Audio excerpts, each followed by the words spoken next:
Welcome, everybody. My name is Adam Ellenboss. You're hanging out at Nightlight Astrology. This is my seasonal speaker series. If you're one of my students, then this is one of the guest teachers that we bring into our classroom for the year. You guys already know that if you're my student. But for people who are guests, basically every season of the zodiacal year, between the equinoxes and solstices, I host 3 or 4 guest speakers from the professional field of astrology, and sometimes crossover with other forms of divination as well, like tarot. So every season, 3 to 4 speakers come out and give talks, and on a variety of different subjects in astrology and divination in general. I've been doing this for, I guess, almost 10 years now. So we've had a lot of really interesting people come through, a lot of great astrologers with fantastic lectures that we've listened to, and great conversations that have been generated both inside this classroom and then outside of it too. So right now you're attending the last of the fall speakers series. We had a couple of other speakers, and I'd like to show you who they were and kind of show you who came out prior to Laura tonight, who we're going to be introducing in a minute. So the series started off a couple of weeks ago when Becca Tarnas came out and gave a talk on the astrology of Carl Jung's Red Book, which was fantastic. It was followed up last week by Alex Garrett, who gave a talk on the lunation cycle. And that was a fantastic talk as well. Tonight, Laura Michetti is with us, and she's going to be giving a talk on ecology, divination, and astrology. That's a simple way that I've sort of phrased it. I'll let Laura tell us more specifically when she takes over. But her talk tonight is called The Ecological Phenomenology of the Cosmic Now. And Laura's research in divination as a PhD student and her longtime work as an astrologer is something I've really admired from a distance for a while. So it's really great to have her out tonight. I'm going to introduce her and her talk more formally in a minute, but I want to tell you just a few more things about the speaker series and how you can donate for tonight's talk. So first of all, like I said, the speaker series has been going on for a while, and the real intention of this series is to do 2 things. One, for my students, it's to provide those who are studying with me curriculum and teachers who are different from myself and my own perspective sometimes, or the topics that I may cover in class. So that's important just to create a more ecumenical feeling in our classroom. The second major purpose here is to also just provide really accessible, awesome astrological education to the public so that people can study with great astrologers. And sometimes, it's a little restrictive when it comes to studying with great astrologers out there. You often have to go to a conference for a weekend to take in 3 or 4 great talks, and that can be really expensive. So this series is also designed to just make good astrology really accessible. That's why we don't charge anything at the door. We ask you to donate once you're in. So once you are here, you can be here whether you can afford to be here or not. That's the service of this offering, you could say. Everything that we do raise tonight in donations goes directly to our speaker, so nobody but our speaker profits from this evening. This is a service that I've tried to give back to the astrological community because it's good karma yoga, for one thing. And another thing is that I've learned so much from so many different astrologers and had so many opportunities given to me as an astrologer that I want to try to give something back. So that's where this teaching series is coming from. And so on that note, I want to tell you how you can donate for tonight's talk. My website is nightlightastrology.com. And once you're at nightlightastrology.com, I'm going to put this into the chat box right now. So if you can see the chat box and pull it up, let's see where, here we go. Okay, so I'm going to put the link to the chat to the donate button into the chat box right now, so you can make your way over to the donate page, use the donate button. Suggested donation for this evening is $15 to $25. If you can afford more, please do give more, because there's lots of people here who can't afford to give anything, and this helps to round everything out. If you can't afford to give much, that's fine. Just give whatever you can. And if you can't afford anything tonight, please just, pay it forward. Give the gift of what you have learned to others. Give your enthusiasm about the stars and about nature to others. And so then next time you come out, maybe you'll have a little bit more and you can give a little bit more. So that's the spirit in which we do things. I'll be ringing the bell throughout the night a few times by dropping a reminder into the chat box to donate if you haven't. I encourage everybody, whether you're a student of mine or not, to donate if you can, because again, it's just great to try to bless our speakers with support. Most astrologers that come onto into this speaker series are full-time astrologers. This is how they make their money. If not full-time, then a big part-time supplemental piece of income through astrology. So if we're getting something of value from this, it only makes sense that we give something in return. So that is my spiel. Now I'd like to introduce our speaker for tonight and a bit about her topic. So like I said, I've kind of watched and admired Laura's work from a distance, and like Becca, I think originally I was exposed to Laura's work. If you attended Becca's workshop, I said the same thing through watching some of her videos online. I think the first video that I ever watched of her online was teaching on either Ptolemy or Manilius. And I just thought she had a really great teacherly vibe. And I'm really picky about who I like as teachers. So, that's my way of giving you a compliment, Laura. I really liked your work. And so and then I've paid attention to what Laura's been doing in her PhD program. Laura has been, I'll let her say more exactly. You'll hear more about this tonight. I wouldn't do a great job explaining it, but she has been studying different sort of indigenous forms of divination, and the connection tonight between divination and ecology and the natural world is what we're going to be looking at with Laura. And her talk again is called The Ecological Phenomenology of the Cosmic Now. I'm also going to point you to her website, which is lauramichetti.com, where she has a lot of cool things that you can check out, including, let's see if I can get this in the chat box real quick here. Oh, there we go. Including readings and upcoming classes and other cool stuff that you can check out as well. Her work in general is found at lauramichetti.com. If you like our speaker's work tonight, one of the ways that I've grown as an astrologer over the years has been to get readings from the astrologers whose voice leaves an impression, because that's how you grow partly as a student of astrology, is to get readings from the people that you like to study with.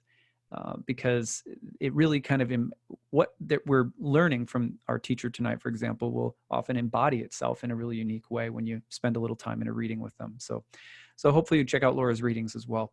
Now, with all of that being said, we're super excited to have, we're super excited to have you here tonight, Laura. As Laura's giving her talk tonight, if you have questions, you can put them in the chat box. She would prefer the chat box than just jumping on the mic, but if there's something burning that really needs to be addressed, she said it would be okay if you jumped on the mic. But generally speaking, let's try to keep our questions in the chat box, and then she'll take some time where she'll come back on and check out the questions and just sort of catch up with them. So I think I have that all correct. Does that sound right, Laura? Yeah, I think just the only thing is that the preface is that there is a PowerPoint. I have a lot of images for tonight, and so there will be some screen sharing. So it won't be immediate that I recognize if you are commenting in the chat box. And so the point is that if you have a question, it'll take a couple of minutes for me to even notice it. I'll try and check in on the chat box at reasonable points in the talk. But then if there's something that you have put in the chat box and I'm just not looking and you have to be heard, feel free to just sort of speak up and we can address it in that moment. So that was just the main thing, is that I'm not going to be able to see the chats right away. So be patient. Okay, great. Thank you, Laura. We're so excited for your talk tonight. And yeah, we're just excited to learn more about what you've been doing and what you have to say. Good. I'm super excited to be here. There's a lot of you, and I'm also so grateful that you all came back tonight after my wonderful weekend snafu. I did not have a good night on Saturday night, so I really appreciate everybody understanding and coming back a couple of days later. So I'm healthy, recovered, drinking tea and being a happy person again, which is a much better way to approach a lecture, especially with a lot of people that I've never met before. So thank you all for coming. Now, Initially, just to be totally clear, I wasn't quite sure how many people were going to be here, and so parts of this lecture are a little bit sort of interactive, and I will sort of require us to kind of go into personal space. We're talking about phenomenology, so there will be tiny bits of contemplation. So it maybe would have been better if we were in a room and there was 8 of us, but I still think we can get a lot out of it. So just bear with me through those parts. There will be a lot of talking, obviously. I will be doing some reading, some discussing of just some of the finer points of what we're talking about. And there's a lot of images and a lot of pictures and a lot of interaction with the material when we're talking about things like ecology or nature or even something like divination. It's really ideal to have an in, and sometimes for most people that in is a visual representation, just so that we're not all stuck up in the head, but we can kind of come out into our bodies and into experiencing what it is that we are talking about. So before we begin, just to kind of follow up a little bit with what Adam was talking about, I am a PhD student, PhD candidate. I'm almost done. At any point, you will be able to call me doctor, but I'm not quite there yet. And I started off in my PhD program thinking I was going to write about the history of astrology, and then decided that I was going to write about divination and ecology. And it was really a kind of conscious move to take all of the stuff that I knew to be true about astrology, about an enchanted worldview, about the importance of seeking meaning in the cosmos, but to make that applicable to the 21st century. And the 21st century is, really kind of currently, so far, hopefully we can fix this soon, but it's currently dominated by ecology and in most circles by the ecological crisis. And so I really wanted to find a way in which to engage that conversation while not losing essentially the magic of my research, because I didn't want to do anything boring.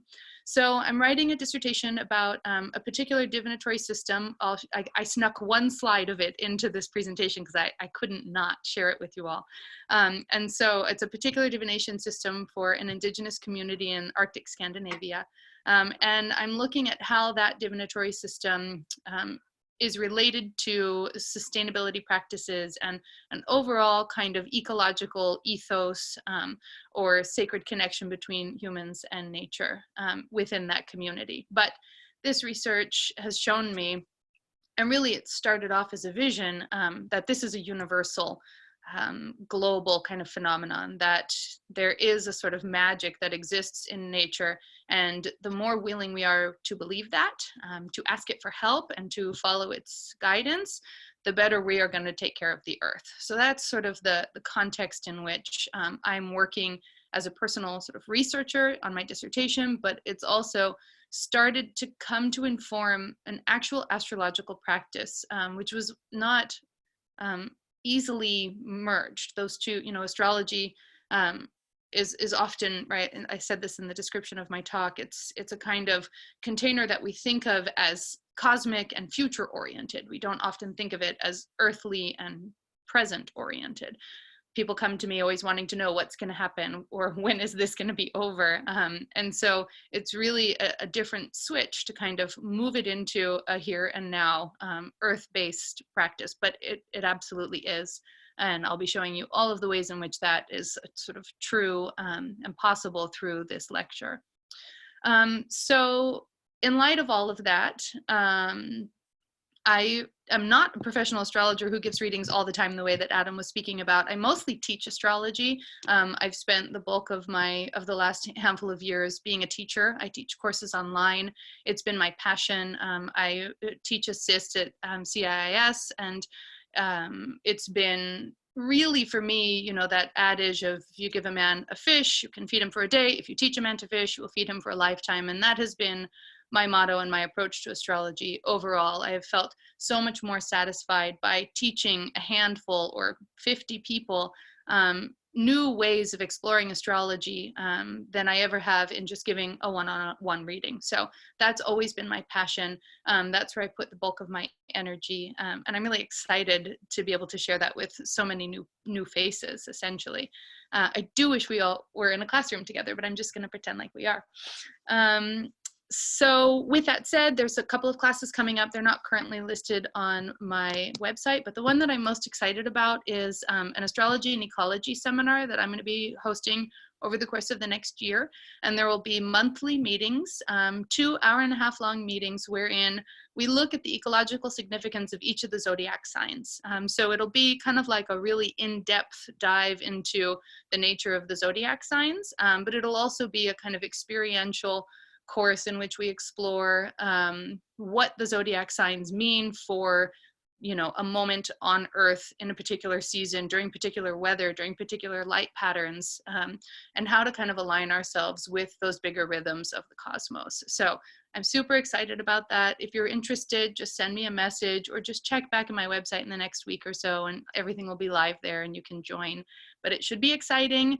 If you like this talk, you will definitely like that course. So it would be like doing this talk, but in depth twice a month for the next year. So if you really like it, that would be the wonderful next step. I think that's it as far as introductions goes. Like Adam said, put messages in the chat, but once I start sharing, I will not be seeing them immediately. So take your time in waiting for my response. I am going to share the screen right now, and I think you'll all still be able to see me in the corner. That's the idea. Hold on.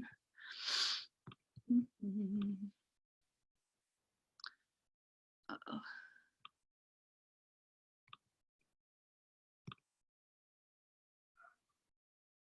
Oh my God. Okay. So let's see if I can move this. The ecological phenomenology of the cosmic now. It is, you know, essentially a kind of obnoxious title. I recognize that. And I am, you know, sort of still pleased with it. It has a lot going on, and I think that the point of this, to sort of start with such a big concept, is that this is big, what we're talking about, what we're dealing with, being a human. All of these things are big, and that can't be condensed into tiny bite-sized pieces. It has to be recognized for the sort of big, overwhelming journey that it is, this life that we're all living right now. But I want to start with kind of looking at this you know, the main part, the cosmic now. And I want to ask us sort of like, what is the cosmic now? So we're going to kind of slow down and do sort of a visualization, but I'm going to walk you through it, and you can engage to the extent that you want to. So for me, the cosmic now would be, let's see, I'm on the West Coast in California. So it's 4:20 p.m. It's Thursday. Again, I'm on the West Coast. I live in California.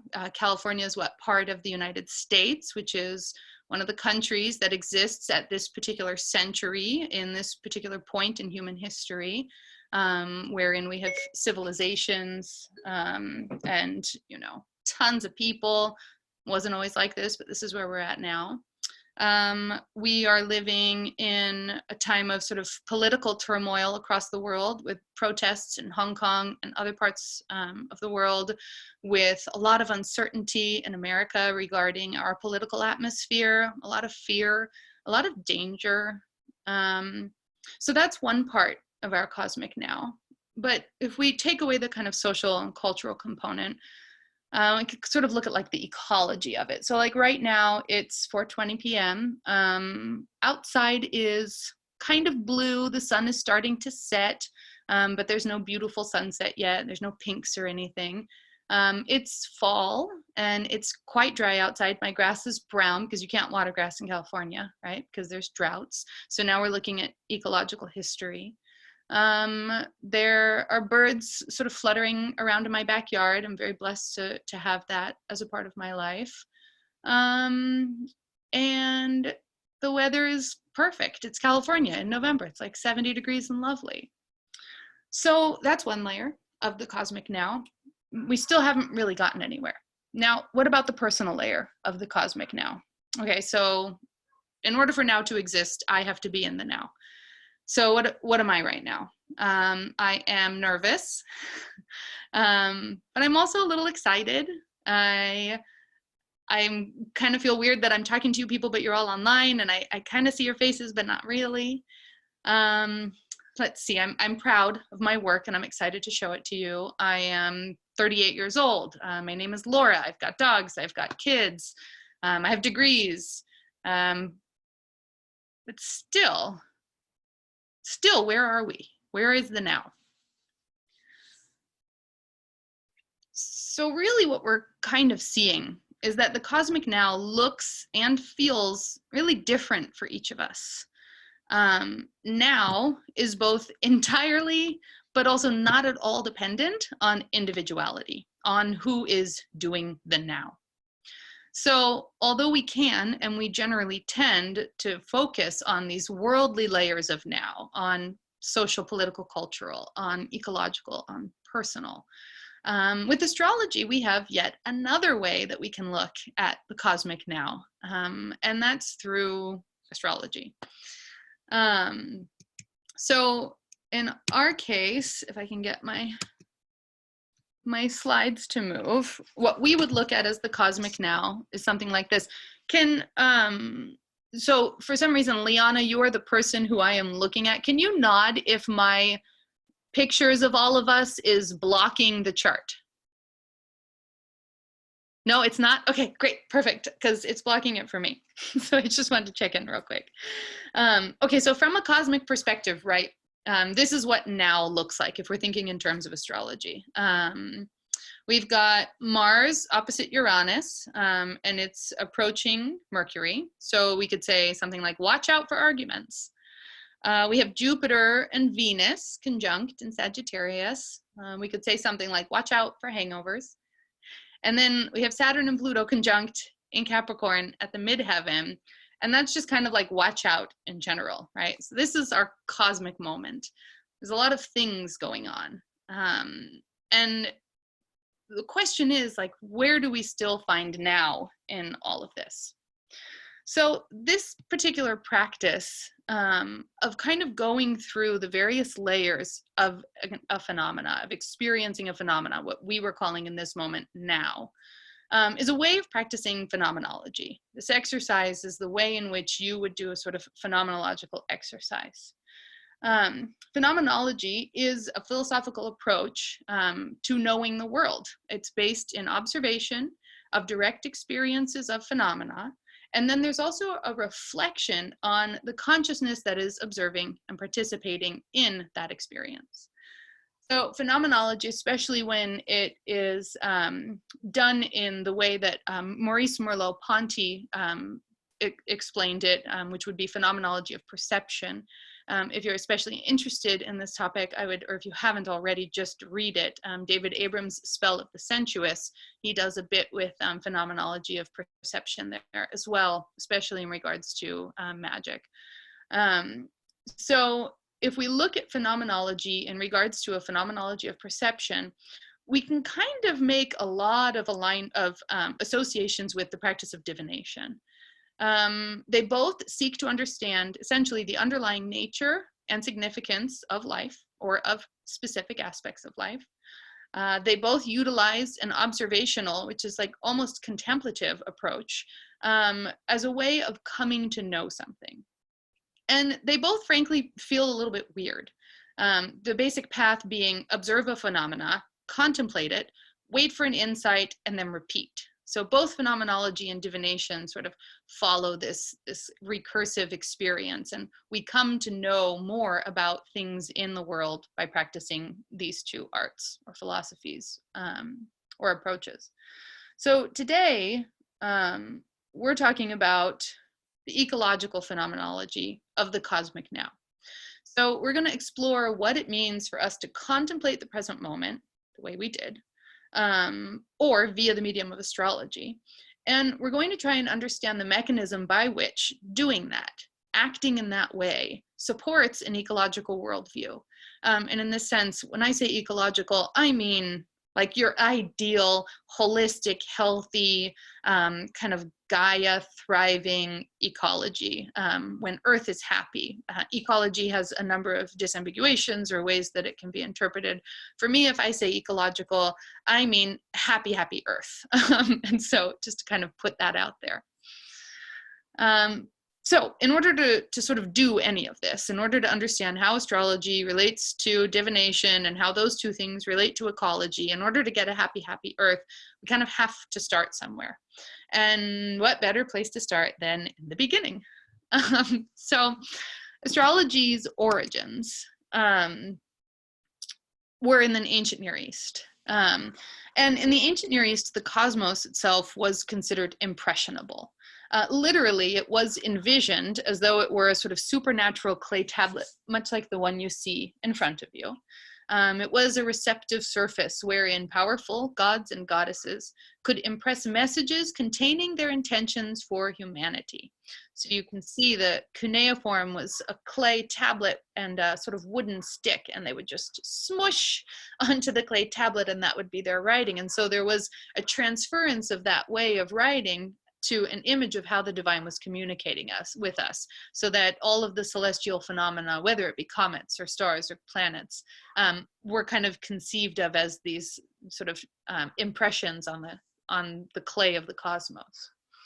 But metaphorically, but also in a metaphorical way, the cosmos was believed to be impressionable. It was a mediating grounds of sorts through which humanity could, with rituals or sacrifice or general sort of magic, and especially astrologically timed actions, humanity could impress the gods and gain their favor.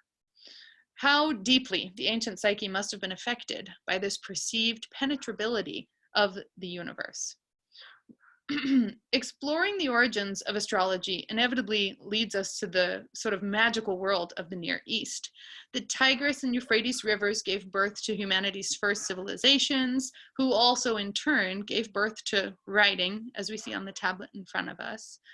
And of course, some of the first stargazing, the ecology sort of space of this valley was flat and provided ample stargazing opportunities. And so it's not surprising either that it was when and where the sky was biggest and brightest that people started to really take note of it and to observe it.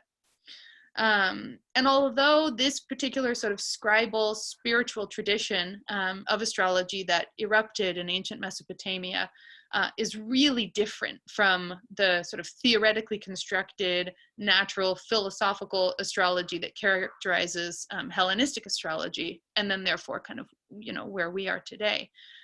Both of these streams of esoteric wisdom and practice are inextricably woven together in the cosmology of modern astrology. So even though if we look at the practice of modern astrology, it looks in technique a lot like Hellenistic astrology, it is imbued through and through with this richness of a sort of magical tradition, of a spiritual component, and of a phenomenological and ecological sort of style, even if we don't really use that as a sort of common practice today.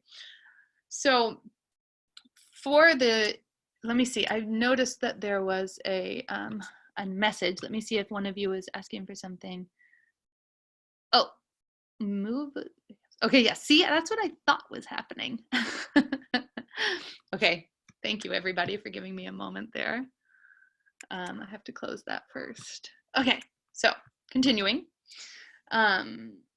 So just to kind of give you a little bit more background on this ancient Near East, because this is where our origins are, and it's really important to kind of not lose that, however much we grow up, however much we go through adolescence. Like, we have this sweet baby childhood in magic and astrology, and we have to remember that.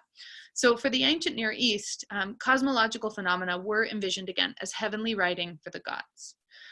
The Sumerian word for star, mul, was used in texts to reference both stars, actual stars in the night sky, but also a single cuneiform glyph on a clay tablet.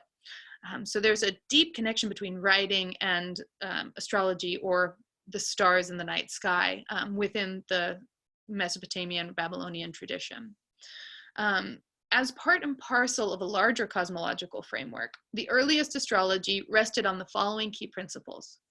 Number one, humans were embedded in a divinely saturated natural world. This included both the heavens and the earth. It was all combined. There wasn't a strict division between heavens and earth. The whole thing was all meshed in, and the whole thing was divine. This world that we all lived in, heavens and earth, was both the home and the creation of the gods and goddesses who were present in multivalent forms that are both visible and invisible. And these gods could interact with humanity through a variety of mediums. The third key is that humanity was, through this system, bound to participate in this grand sacred drama by systematically interpreting the messages from the gods in order that we might live in harmony with the rhythms of the divine. So the cosmos and the world in which we live is divine. It's the home of the gods. We live within and alongside the gods in the home that they made for themselves and for us. And they communicate to us, so we had better be listening. So this is the kind of context of the world in which astrology was, for all intents and purposes, as far as the historical evidence currently shows, where it was born. There's always arguments to this, and I'm happy to talk about those during question and answer, but I don't think anybody would fully argue that astrology essentially originated in that particular part of the world in the early millennia, second and first millennia of before the Common Era. So in addition to sort of all of these, or maybe because of these cosmological principles, the Babylonian astrologers really focused their efforts on the observation, collection, and systematization of celestial and earthly omens. So, right, if you believe that the gods are talking to you when they send a bird, or when they send a comet, or when Venus is in Scorpio, you're paying attention. And if you believe that they want you to do something as a result, and that they will punish or honor you if you do something, you're going to pay a lot of attention. And you're going to catalog, as we see in this particular document, the material and messages that are sent down from the heavens. And so what was really great about the ancient Near East is that we have a ton of material just sort of captured.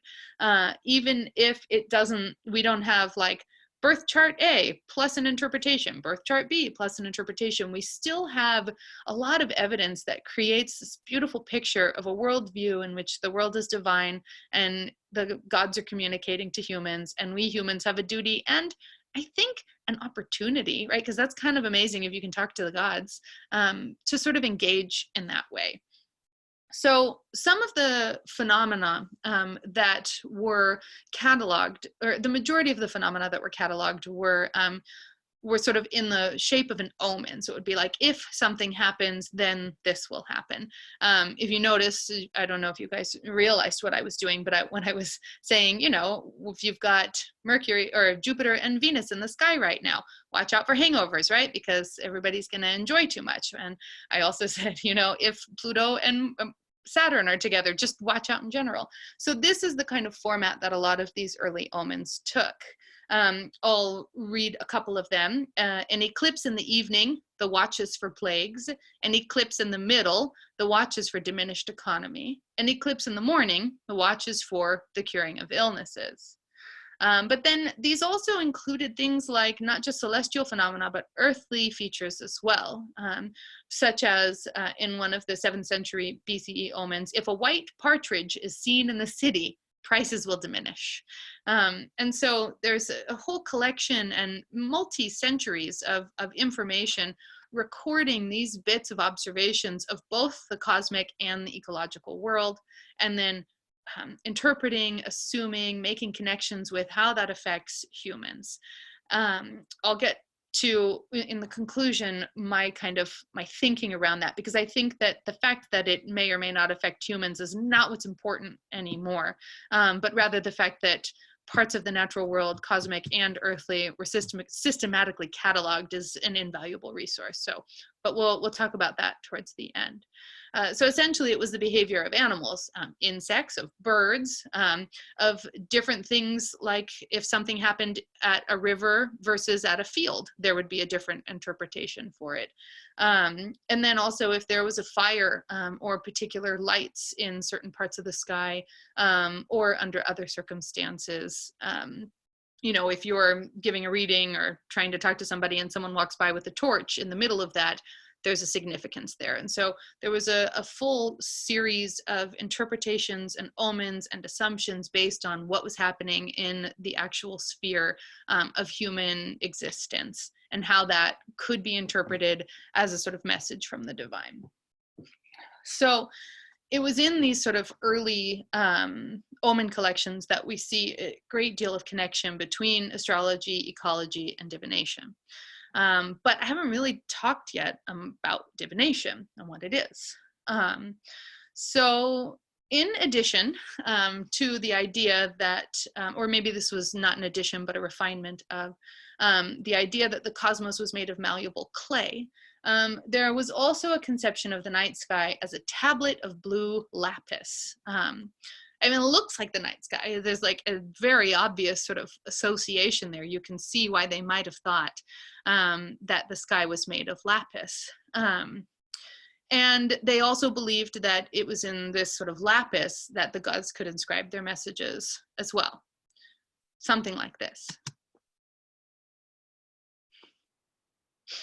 So you're watching the night sky, and there are messages that come up. If a child is born when Venus comes forth and Jupiter set, his wife will be stronger than he.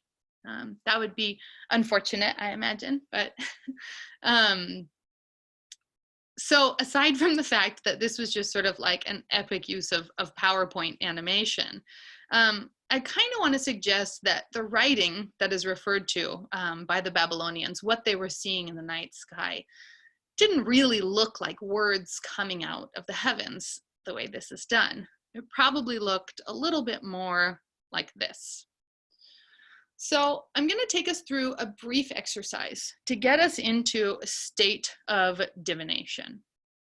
I believe that divination, most people understand it to be, I'm assuming that most people in this particular audience absolutely know what divination is. I'll give the kind of Oxford Dictionary definition of it. Divination is the act of asking a question of a kind of system in order to tell the future or to gain answers about things that we can't really know about, at least with sort of normal Western epistemological constraints around knowledge.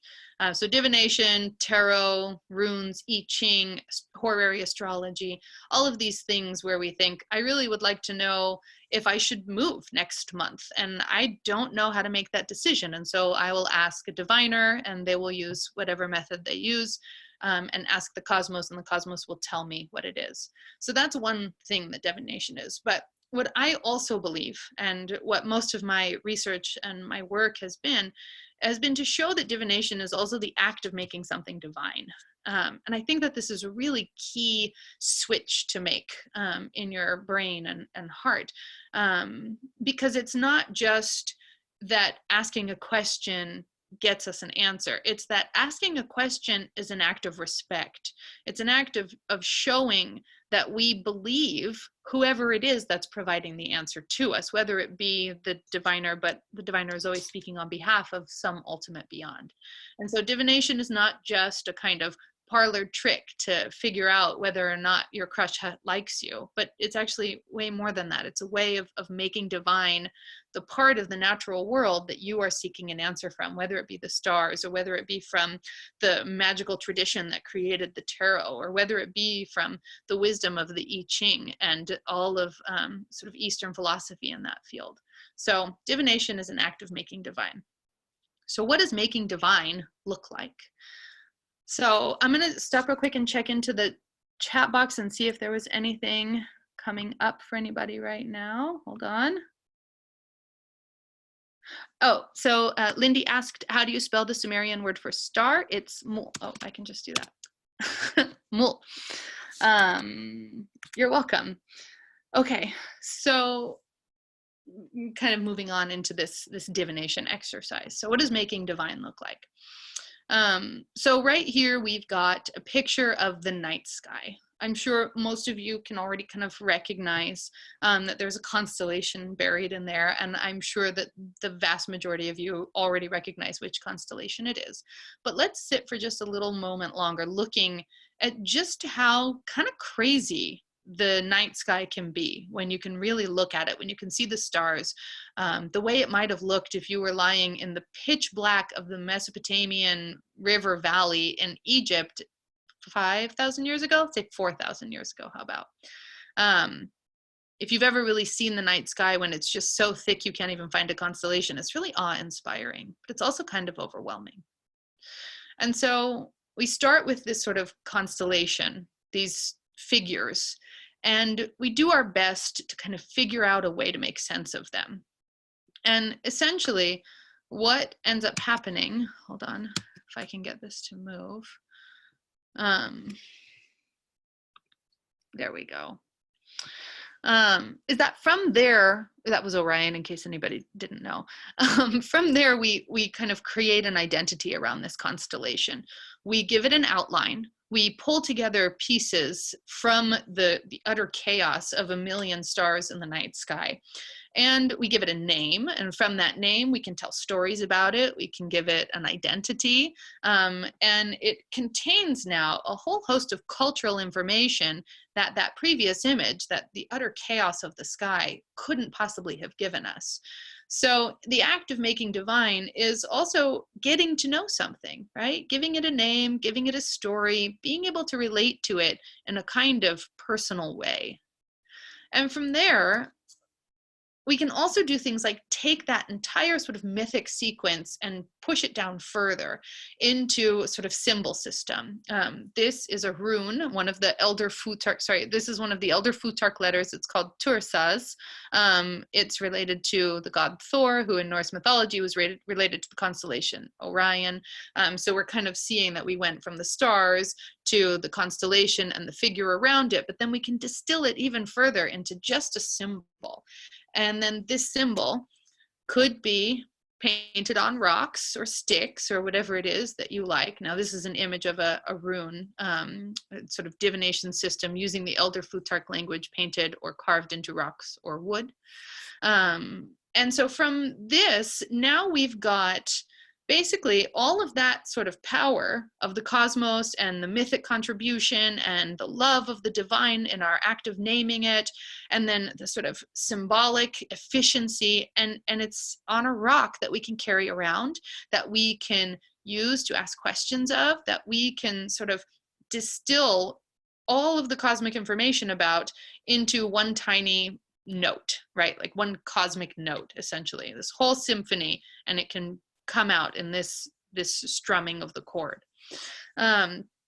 So I think that, you know, what's really interesting and exciting about this is that if we look at these sorts of divinatory practices, what happens to the natural world, to something like a rock, if we are able to imbue it with an entire sort of series of cosmic wisdom, of divine sort of nature? They become a lot more interesting. They become a lot more valuable, and they become a lot more critical for our well-being. So that essentially is the kind of bigger practice of divination.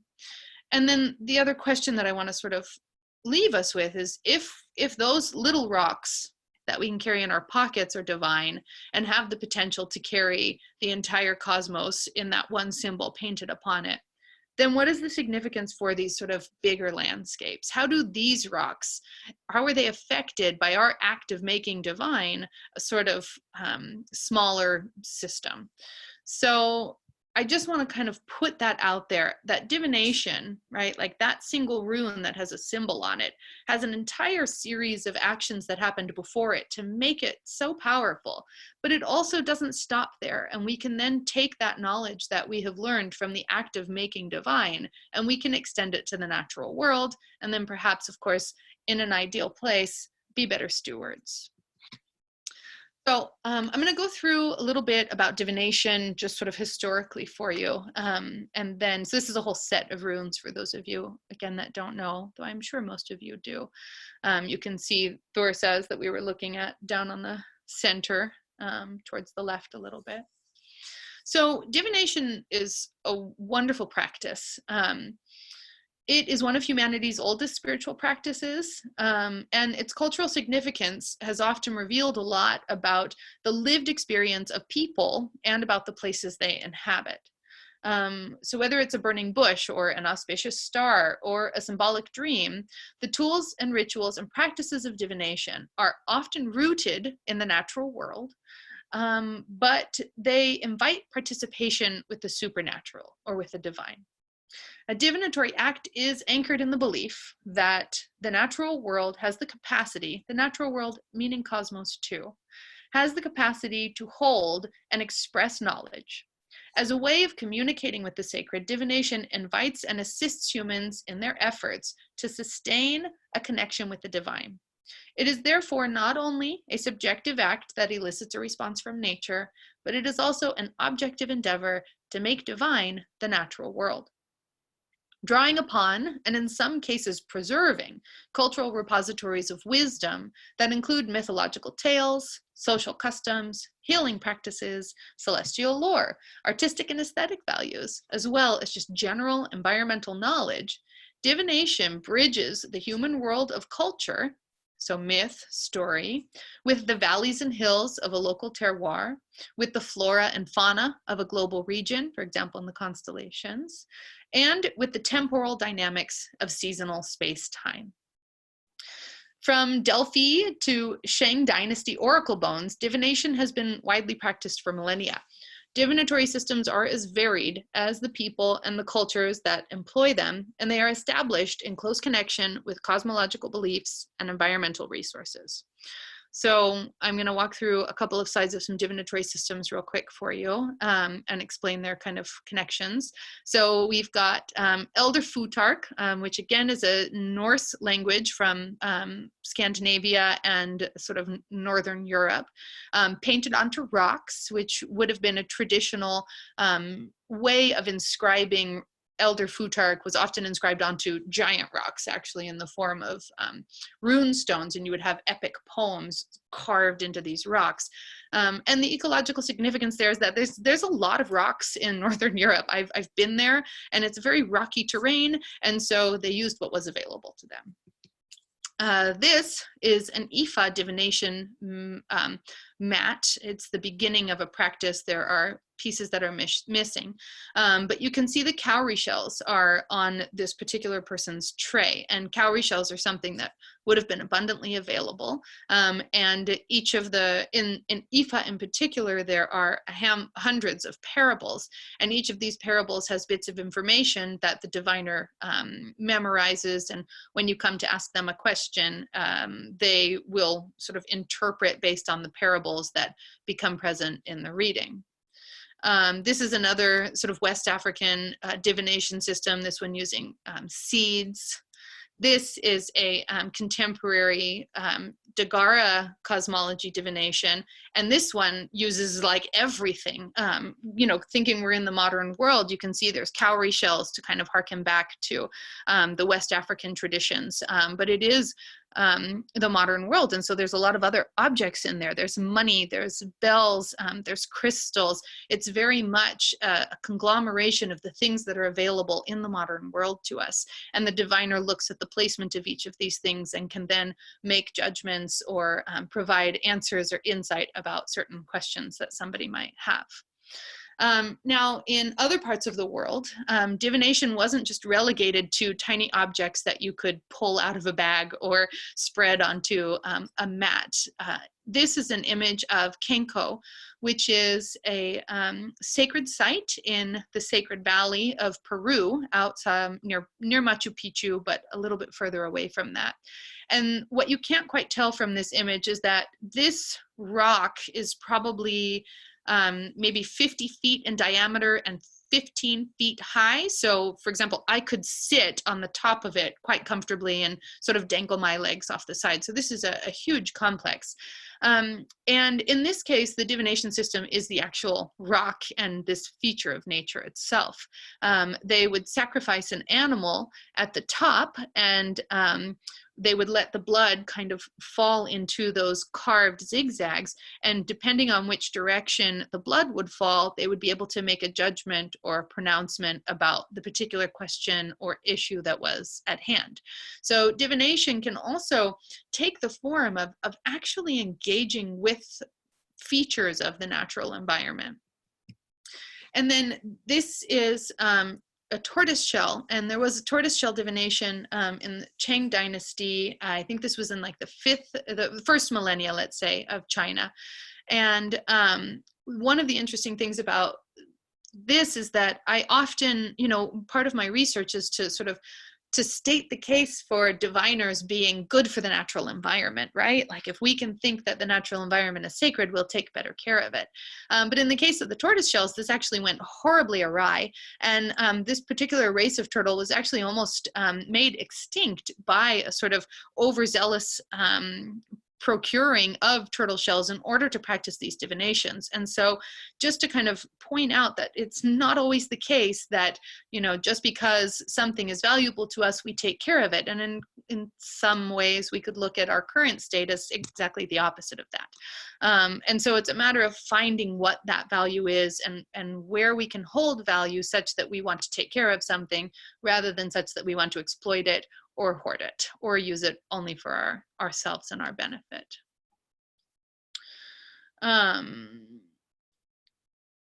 So essentially, divination, right, is where the natural world, in the form of turtle shells or turtle shells or cowrie shells, converges with the spirit world and with the diviner or the shaman or the priest or the priestess. And this person becomes this sort of mediator between the realm of the divine and the realm of humans. But divination itself isn't just relegated to these sort of manipulative practices between a diviner or a shaman or a priest or priestess and a person asking a question.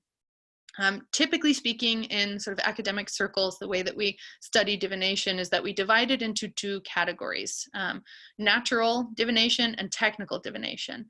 So the difference being a divination which proceeds as a response to unsolicited phenomena. So here I am sitting talking to you guys, a crow runs and flies into my glass window. It wouldn't, because they're filthy right now, but if it was clean, maybe they would try and fly into the glass window, and then I would say, oh my God, that's a meaning. What does it mean? And I would, research medicine of crows and running into windows and such. So that's one form of divination, natural divination. But then there's also technical divination, which, is when somebody comes to a diviner and the diviner uses their applied practices in order to come up with an answer. So those are the typical divination divisions for academic research. But there's also another way in which divination could be done and was done in ancient Greece. And that is sort of namely the difference between divination where somebody comes to a diviner and divination that would happen at a sort of oracle site. Now I saw that there had been a question, so I'm going to check in on you guys real quick. Oh, hold on. Sorry. There we go. Oh, I am not super familiar with Angelus Arian's work, but I will look into it. Thank you, Casey. And if anybody else has anything to say about that, or you, Casey, I would love to hear more about that during the discussion period. If you can share things that you think I should especially look for, that would be awesome for me. So thank you. How do I get rid of this? I'm like not super good with Zoom screen sharing. Okay, so let me read a little bit. In the case of ancient Greece then, sacred landscapes supported, both in myth and culture, the aura of divinity that surrounded these oracle complexes of places like Delphi and Dodona and Claros and Didyma. Oh, Oh, I forgot about my drum. Okay, before we go into sacred landscapes, I also want to point out the last divination system, and this is the one that I'm studying. So we had turtle shells, but we also have the divination system of the Sami people, which I'm writing my dissertation about, wherein they used a drum to do their divination. And so you can kind of see it's a drum top with a bunch of images painted on it. And each of these images has ecological and cosmological and other sort of cultural significance. And through the act of drumming with a little golden kind of coin on top of the drum and watching where the coin moved while you were drumming, you would then make a sort of assumption or be able to provide an answer to a person about a question. It's hilarious that I forgot about that slide because it's the most exciting one to me. But so any questions about that too, I'm happy to answer. So divination can also take the form of something like this, where humans are really kind of adding their sort of symbology to an object and then using that to select or using that to allow synchronicity or the gods or whatever sort of your belief system maintains in order to come up with an answer. So that's the Sami drum. Okay, so now we're at Delphi. So Delphi was located near the sea, but it was high on the slopes of Mount Parnassus. You can see there's sort of mountains in the background. And there was sort of a chasm that was deep in the earth in this particular complex site. And it was told that the Pythia, or the priestess who lived at Delphi, would sort of sit on a stool above this chasm. And from the chasm would pour forth these sort of intoxicating vapors that would essentially, you know, put her into an altered state of consciousness, what we might say psychedelics or being high. And from there, she would become possessed by Apollo and could come up with pronouncements about what you know, whatever. In this case, they were oracles, so people wouldn't necessarily come with a question that they would direct towards her, or sometimes they would. But either way, she would kind of respond in some sort of gibberish, and there would be a priest there who would analyze what she was saying. So the priestesses received their insights essentially from the god Apollo, but it was transmitted via the medium of nature by this unique, atypical terrestrial phenomena. It sounds like there's a handful of questions, so I want to see what you guys are asking before we keep going. Wonderful. Yes, dowsing is another one. And this is, you know, it's kind of amazing that, so for me, I think we have a little bit of time where I can indulge for a moment. So it's funny that you say that, Daryl, because when I first started doing my research, I decided I was going to study every divination system in the entire world. And so as you can see, I have amassed kind of an absurd amount of information, but I wanted to write about all of them, and dowsing was part of it. And eventually my dissertation committee, being the wise people that they are, really kind of told me, like, you have to slow down and you have to pick one, otherwise you're never going to finish your dissertation. And so that's why I ended up selecting the Sami drum. But yes, once you start talking about divination, either in a historical or a contemporary context, it never ends. I mean, there's a million ways in which divination can be practiced. You know, I was thinking about if you all can imagine the Disney movie The Little Mermaid. At the very beginning, or when she falls in love with Eric, Ariel has that flower and she's picking it. He loves me not, he loves me.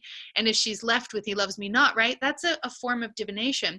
And actually there are similar divinations to that particular flower picking that happened on the island of Orkney in northern Scotland. And so there's like this unending way in which humans have consistently wanted to know answers to things, and more often than not, we have asked the natural world to provide us with those answers. So just a sort of side note of, yes, there's dowsing, and there's a million other ways in which we can divine, and you know, it makes for fun research because there's never any tiring of it. But it also makes it hard to try and like give a presentation or write a dissertation about it because you have to stay focused. So thank you for bringing that up, and thank you all for indulging my side trail for a moment. Okay, so back to sort of sacred landscapes, and how divination isn't necessarily just the manipulation of objects, but can also be the result of a sort of natural feature and a kind of relationship to that natural feature with a human community. So this was Delphi and its sort of notorious vapors. But then there was also Dodona. If I can get this to move again. Oh yeah. So Dodona was situated, it was another oracle site. So this is places where people would go to get wisdom or answers to questions. And Dodona was situated here because of this oak tree that you can see in the image that was believed to have been put there by Apollo, I thought it was. Yeah, exactly. And or no, Dodona, this was just a sacred sort of oak tree that a lot of people were said to have just sort of spontaneously found sort of insight to answers around. It was said to give and bestow sort of prophetic wisdom to people. And so eventually what ended up happening was a whole complex site grew up around this sacred oak tree that was thought to give prophetic wisdom to people who would pass through it. And so people could come there and ask questions. And then there's also Didyma, which is another site I don't have a photo of. And it was erected in a forest where the god Apollo was said to have bestowed the gift of prophecy on his lover Bacchus. And so again, all of these oracle sites are sort of built up in natural places where prophecy or sort of divinatory opportunities could happen. And then Tiresias, who was a sort of famous seer who was blind but had the gift of sight, psychic sight, foresight, founded this, it was his daughter who founded this site at Claros. And so each of these sort of sacred sites has a connection between both prophecy or divination and sort of the natural world. So from the sort of trance-inducing vapors of Delphi to the connection between gods and specific features of the Mediterranean landscape, oracle sites essentially are excellent examples of how ecology and divination were sort of connected in the ancient world. But there's no need to stop, right, with the classical Greek world. Sacred landscapes have been part of global culture and related to divination and prophecy for as long as there have been humans. I'm going to step up and turn on my light because I feel like I'm getting really dark, and even though you're not looking at me, you might want to.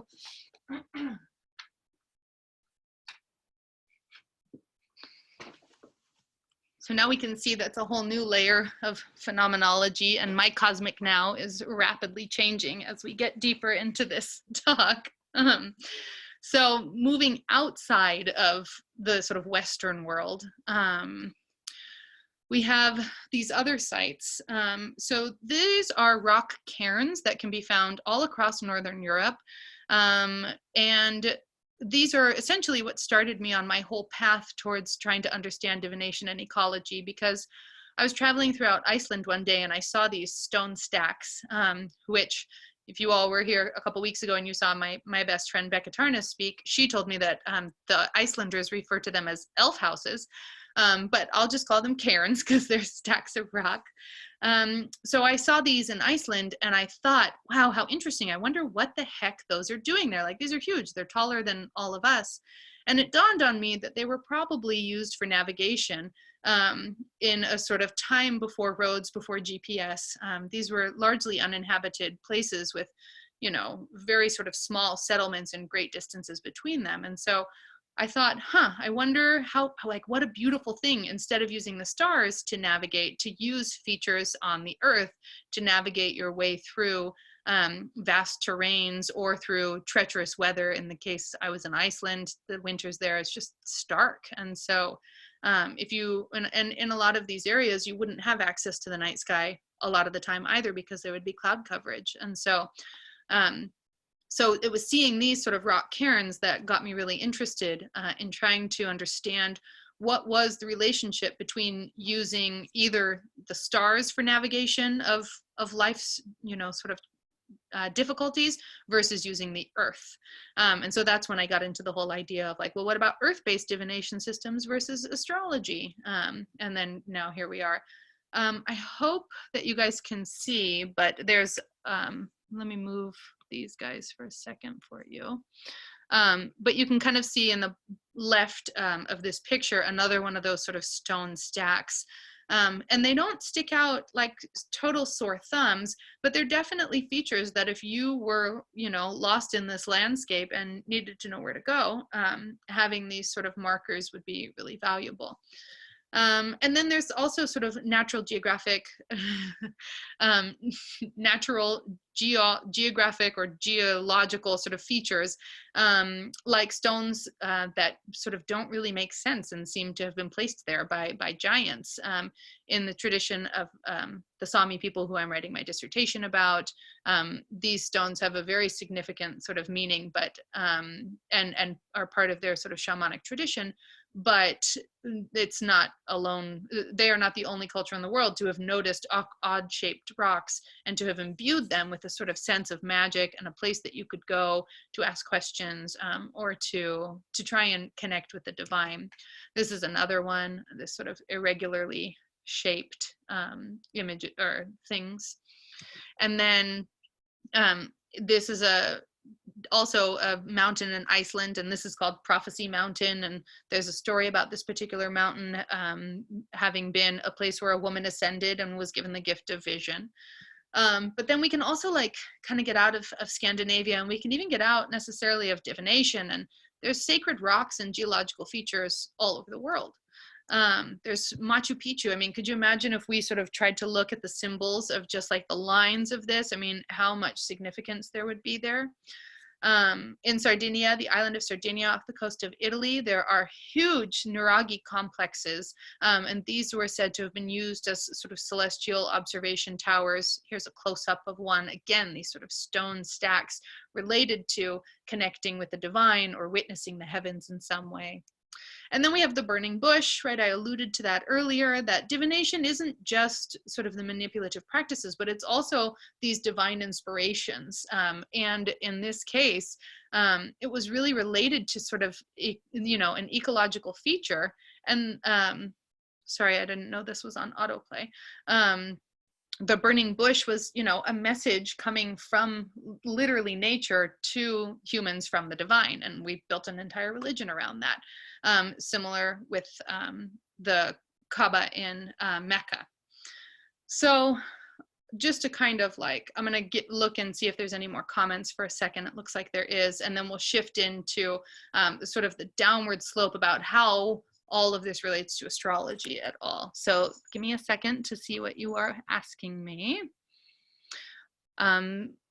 For those of you who don't want to look at the chats or aren't, the question is, Laura, how does believing play on the quality or strength of the divination? Do the natural objects recognize doubt, or does it even matter? You know, I think that's a really interesting question.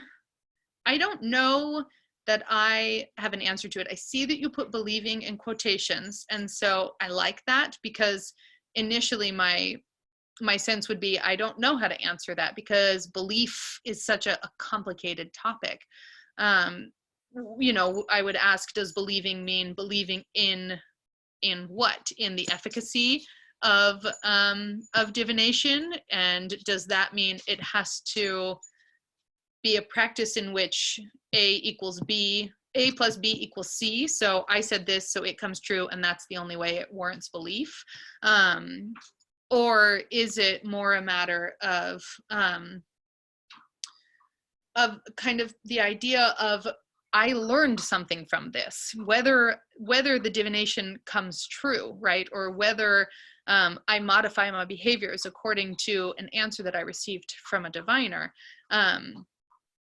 You know, and so all of those things kind of come in when you start trying to put belief alongside divination. What is the end goal for you? And for me, it's always been to know more and to be able to understand sort of contextually what I'm working with at any given moment in time. Now, do the natural objects recognize doubt, or does it even matter? I would say that it's not the natural objects that recognize doubt. most likely. My guess is that it really only affects us, right? If we're doubtful, we're going to be finding holes in it. That's kind of the practice of phenomenology, is to try and sit with a bit of information and take it as it is without all of our attachments to it.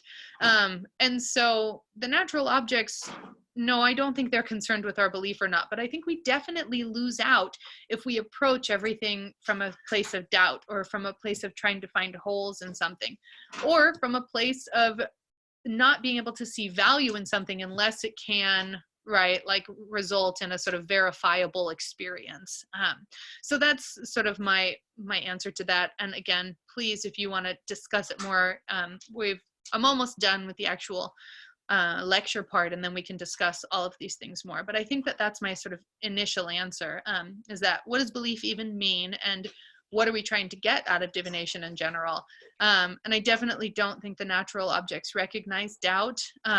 Now, I will talk about this in a little bit because I don't want to take too much time up with it, but I will talk about the ways in which, and I'm sure all of you have experienced this, at least if you've ever picked up a tarot deck, the ways in which tarot decks talk back to you. And so as much as I want to say, no, of course the natural objects don't recognize doubt and don't care, I've definitely gotten kind of told off by my tarot deck. And so explain that. So I'll allow for that to kind of exist in this conversation, but we can talk about that at the end. So you're welcome, Casey. Divination is what passes through the veil. Beliefs are the veil. I like that, Daryl. Betty, it may depend on your sense of where consciousness lives. I definitely think that it has to do with our understanding of consciousness, for sure. And it's not the natural object itself, but the spirit that lives within it. Right. And so that's why I kind of wanted to leave open the opportunity to say, yeah, sometimes my tarot deck talks back to me. And if I was using sticks and stones to divine through, I Ching or the runes, then sure, maybe the natural object would also be talking back to me. And so I do think there's a sense in which I'm giving a lecture and I'm being sort of, somewhat well within the bounds of modern epistemological sort of constraints. But yeah, absolutely. There's definitely spirits that live in all of these things, and I'm sure that there's a relationship between them, but that's not my role to teach you all in this lecture about that particularly. So I like that, Carolyn. Thank you for sort of putting that out there. Great. I hope that we can talk more about this as soon as we finish this, because there's a lot of good stuff being generated. Okay, so just to kind of recap, we looked a little bit at sort of phenomenological exercising and sort of sitting with concepts. In our case, it was the now, the cosmic now, and shedding the kind of layers of it to see what was still left. And really what was left was an opportunity, right, for understanding, for meaning. It was a me, a consciousness, available to experience now. That is really loud, sorry. There's some ambient noise happening in my house, I apologize. So we started there, and then we kind of moved into how divination is itself a kind of act of making divine, right? It's more than just acting, asking questions, and receiving answers, but it's imbuing something with enough trust, with enough belief, to that it has the actual wisdom to provide us with those answers, and that the act of making divine also is sort of a bigger picture part of divination systems in general, through the kind of cultural, mythic, psychological, and spiritual material that gets embedded into the divination system, whether it be through constellations or through the alphabet of Elder Futark, or whether it be through the hexagram of the I Ching and the significance of each of those. Somehow all of this cultural material is being distilled into something that we can interpret and connect with. So there's, all of those layers, but then we also realize that we don't just have to stop at a kind of divination system, but that the entire natural world around us, including the stars, but even hills and particular bushes, All of these things can contain a way of connecting to the divine, a way of answering questions. And so really what we've sort of done is found ourselves in this sort of animate cosmos, right? Like a living, breathing entity of which we are but a part. And if we phenomenologically pay enough attention and use tools that are available to us, we can actually have a relationship with it that is more fulfilling and potentially allows us to lead better lives. Again, these are all the ideals. I'm going to say yes, 100%. That's how I experience it, but I don't want to say that everyone experiences it that way. So all of that is in the background. And so then the big question is, okay, but how does this relate to astrology? And how does any of that, again, bring us back to that sort of cosmic now?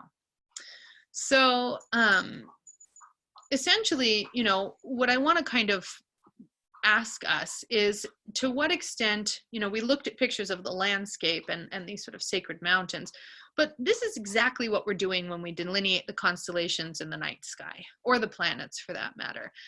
We're basically looking at the cosmic scape rather than the landscape. We're pointing out features, we're giving them names, we're telling stories about them, we're telling a story about who went to that particular constellation and got enlightened, and who went to that particular constellation and was given the gift of sight, or who went to that particular constellation and was bound up for life.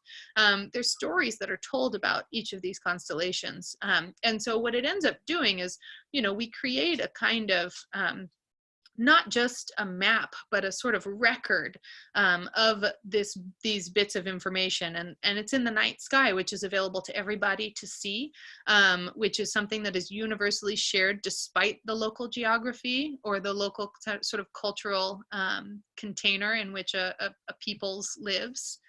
And I just, and essentially for the sake of this particular talk, what I'd like to focus on are the zodiac signs. And the zodiac signs are kind of our best way of looking at cultural memory of ecology in the ancient world. And this is incredibly valuable. So I'll go through a little bit here before kind of coming to my point. So these are the original constellations of the zodiac from sort of Babylonian on the left to how we interpret them in contemporary astrology or astronomy today.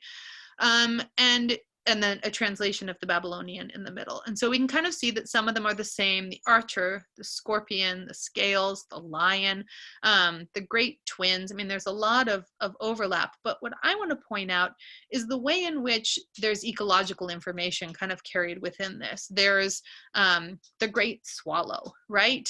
There's a tail, there's a lion, scorpion. There's actual natural creatures in here.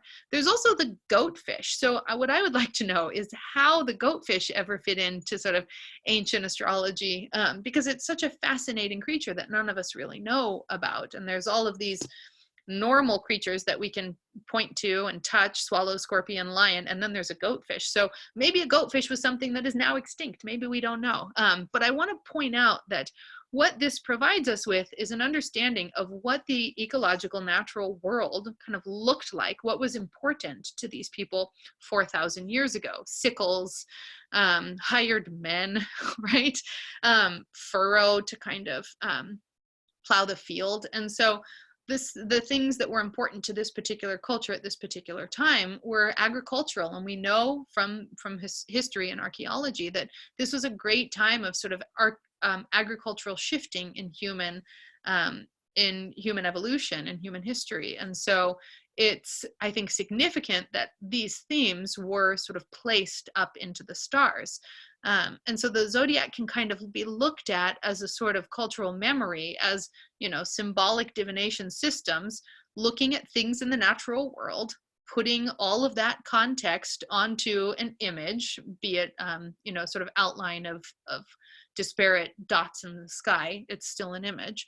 And then being able to utilize that through the system of astrology to understand and make assumptions about human life. So astrology really is a way in which we have been able to preserve certain bits of ecological information, like what was important to humans, and certain flora and fauna, essentially, right, of a particular region. We see this to the extreme in Chinese astrology, where it's an entire system of animals, and there's stories about how each of the animals were in a race, and one got to the front, and then who followed who, and that lines up the Chinese zodiac. And so again, we're sort of looking at sort of cultural memory and preservation of these images of a sort of functioning ecological or sort of ecosphere, let's say. Let me check in on these comments that you're saying real quick. I know, yeah. Thank you. Capricorn would be concerned with extinctions, not sure about the goatfish. Okay, thank you, Michelle Dixon. Have a good night.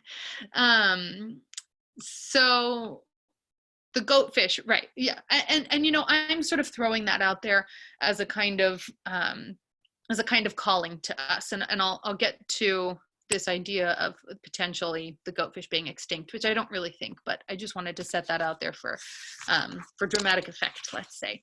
So let me move on, and we'll sort of see. So here's our current zodiac.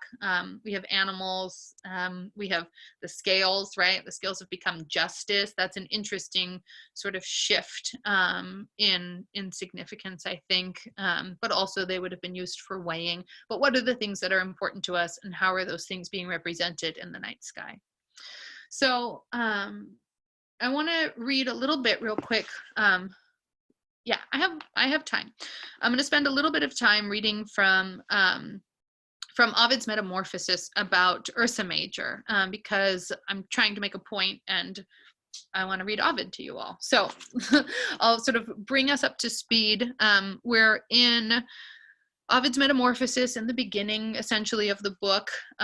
It's only page 39 of what will be a 500-page book, so kind of right at the crux of things. And we're learning the story of Arcus and Callisto. And Callisto, of course, Jupiter fell in love with her. Hera, Juno, got really jealous and was furious. And so basically what she did was she turned her into a bear, and she had a son, and her and the son then were separated for 12 to 14 years. And one day the son is out hunting, and he happens upon this bear who he doesn't realize is his mother. So I'll read these little sections from him. 3 years rolled on. Arcus was now 16, his mother lost, her fate, her name unknown. One day out hunting in the forest glades of Eramynthus, as he placed his nets, he chanced to meet her. Seeing him, she stock still, seeming to recognize his face. He shrank away, those eyes unmoving, fixed, forever on his own, froze the boy's heart. With nameless fear, and as she moved toward him, he aimed his javelin to strike her dead. The almighty, Jupiter, stayed his hand and swept away both son and mother with a threatened crime, whirled in a wind together through the void, and set them in the sky as neighboring stars. So this is the story of the Great Bear and the Little Bear, Ursa Major and Ursa Minor, is that Jupiter basically took these creatures. Essentially he came down and he turned the son into a bear, took the mother who had already been turned into a bear by jealous Hera, and then put them in the stars. And what I think is interesting about this is that he put them in the stars to be safe, to be eternal, right? And as we look at our sort of current ecological state, and the way that things are in the world and the mass extinction of animals that we're experiencing, wouldn't it be so great if we could just take some of these animals and put them somewhere safe, right? And so this has been built in to the idea of the stars, of the heavens, of cosmology, divination, and astrology. It's been built in from the beginning, a sense of preservation, a sense of conservation, and a sense of wanting to take care of the natural world by preserving it in the heavens. So that's one story. The next story is, I'm not going to read anything, but I just want to kind of overview Orion and Scorpio. So Orion was really a good hunter. And he got a little crazy one day and decided that he was going to kill all of the animals. Like he just wanted to prove his hunting merit. And so he, started on his journey to kill all of the animals. And Artemis, right, guardian of the forest, was like, no, you can't kill all the animals. What are you thinking? That's a stupid idea. We like the animals. So essentially what she did was she sent Scorpius, or the scorpion, to poison and attack Orion, which Scorpion succeeded to do. And in sort of honoring of his service, Scorpio was then put as a constellation up into the sky where he could be forever remembered. So here's yet another sort of theme of this sort of like ecological preservation of a hunter trying to overhunt the environment, right? He wanted to kill all of the animals. And the gods sort of stepping in and saying, that's not proper, don't do that. And then all of this being memorialized in the heavens. And so what I want to kind of suggest, and where all of this is going, is, the sense that stewardship and preservation of the natural environment, and ideals of what the natural environment is supposed to look like, ideals of what it means to be a human reliant upon the natural world, but in relationship to it. All of these things have been contained within divination systems from the beginning, including astrology. And the more that we can practice, and the more that we can study, and the more that we can preserve these bits of information, the better set up we are to have an understanding of how the natural world is supposed to function, of how we can best preserve it.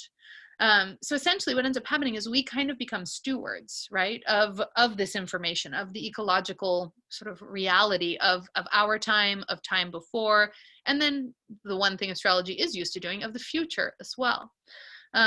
So astrology is in some ways just the way that divination is, a sort of knowledge of what we can see in the cosmos, and how we can tell a story about that, right? We can remember this sort of original perfection, right? We can remember a time when there were lions roaming around the savannah because we have them in the stars.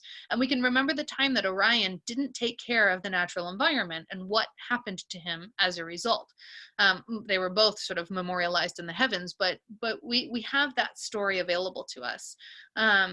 And so I think that essentially what ends up happening is that us as diviners, us as astrologers, we can kind of maintain memory, and we can hold on to a vision of a sort of healthy eco-cosmic sphere, just by passing down the information and by making it divine, by honoring it, by remembering it. And that's something that can't really be taken away from us, as long as we sort of keep it in the forefront of our mind. So essentially that's kind of what I wanted to talk to you guys about. That's the end of the screen share. I have plenty of other things that we can discuss, but I want to open up to your chats, which I see are now sort of happening. Are signs and constellations the same thing? Wow, I'm seeing so clearly the impending Capricorn stellium. Thank you, Adam, for dropping that in there. Right, stewardship and geomancy. And then, do most divination systems operate in the context of cosmological metaphysics? So the first question, are signs and constellations the same thing? I mean, no, I don't think I have time to fully break down the difference between them.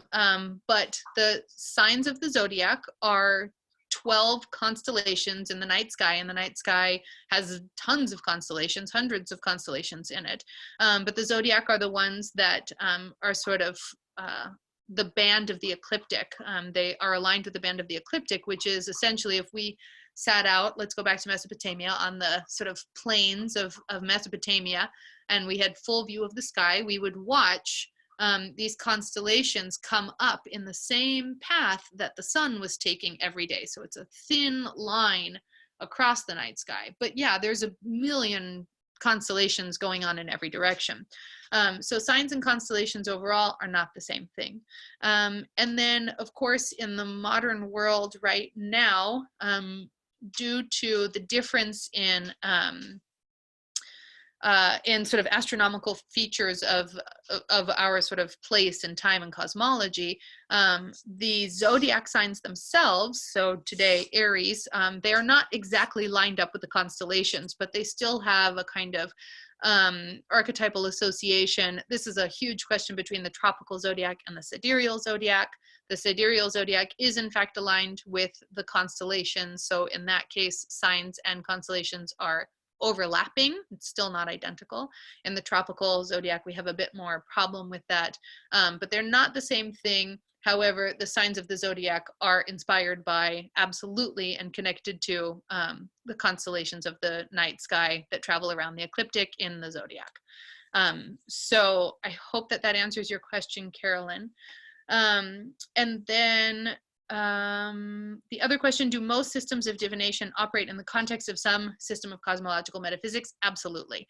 I would say that, you know, in certain systems, the great thing about doing sort of indigenous research is that there is a bit more opportunity to understand the metaphysical sort of systems because they tend to be a little more closed. The cultures are kind of neatly packaged in some cases, and so they've been able to preserve a bit more of the authenticity of their sort of metaphysical structures.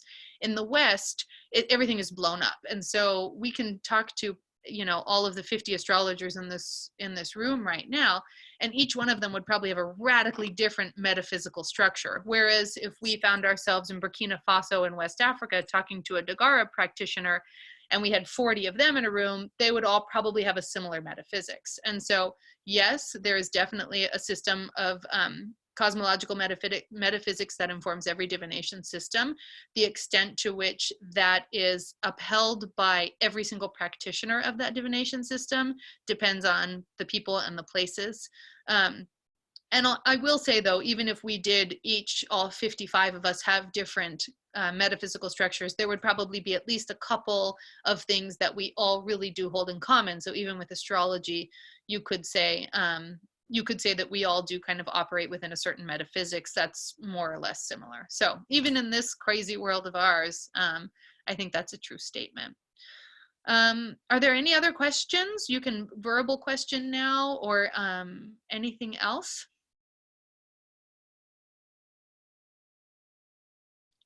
No? Okay. Well, I'm so grateful. Or is someone trying to talk? I kind of have a question, but I'm not quite sure where the question is. But in your telling of the story of Orion and Scorpio, I was thinking of the Hawaiian story of how the Pleiades got their name Matariki in Polynesian mythology. And I just think it's really interesting how, like, you take that story and it's like structurally similar, and it's also using the same stars, and that's like really cool. Yeah. In some way that we're like using this like, yeah, it's like this common text. And in some ways it, like, sometimes you look at different like cross-cultural mythologies and they seem so different, and yet like it's the same stars manifesting in all these different ways. And and then it just made me it popped into my head too, because I was living on the island of Molokai when there was all these volcano eruptions, and everyone was like, Pele's pissed that like people are living close to this volcano, like you're not supposed to live there. And that seemed like such like a beautiful like ecological, astrological divinatory naming thing. So yeah, I don't really know where the question is, but I'm just kind of interested in that, if that, I don't know. Yeah, no, I mean, I'm so grateful that you brought that up. Again, it's like, as much as I want to learn about every single culture and all of the ways in which everyone ever thought about the stars, I just don't have time right now. That's like life goal number one. But so it's really so good to be able to generate these conversations and hear these bits of information that I definitely can't do alone, and need you guys to be able to kind of bring these connections out. But I do think it's really interesting. You know, I got my master's degree at Pacifica Graduate Institute, where I studied comparative mythology. And the main sort of father figure of that particular program was Joseph Campbell. And Joseph Campbell did a lot of comparative mythology. And so there's a lot of ways in which Joseph Campbell's work was problematic in the way that it distilled every single myth to the same kind of story. And it really kind of like potentially shed some of the unique characteristics of certain cultural components of these stories. And so he wasn't perfect. His work wasn't perfect. It's not gospel. We always need to look at these things with a critical eye.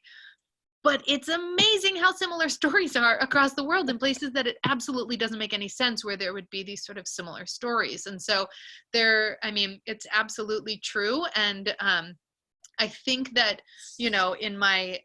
in my totally like off the record, not an academic statement right now, like it seems so clear that the stars really did hold some very deep old cultural memory that definitely could have been lost during, I don't know, the Ice Age or some other sort of period of time where humanity didn't necessarily have tons of access to each other, and that slowly we were able to kind of wake up and have these memories still kind of embedded in the cosmos. And so that, if I, again, sort of, that's just my playful sort of theory right now, but so then it's just especially important that we keep telling these stories and that we extend beyond the zodiac too, and that we do include stories like Ursa Major and Ursa Minor, because they're not two of the 12 zodiac signs, but their stories are still worth telling. And that when we include things like Scorpio, we also look at and remember that story of Orion when we're understanding what Scorpio means, because that's a really beautiful part of Scorpio's tale.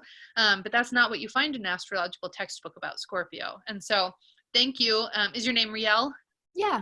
Thank you. That's really wonderful. And yes, it's fascinating. And you find parallels like that all over the place. And I mean, it does sort of seem like there's something being held there that people just remember. It's either in our DNA or there's a more actual translation line. But yeah, it's awesome. Thank you. Yeah, you're welcome. I hope that answered your kind of question.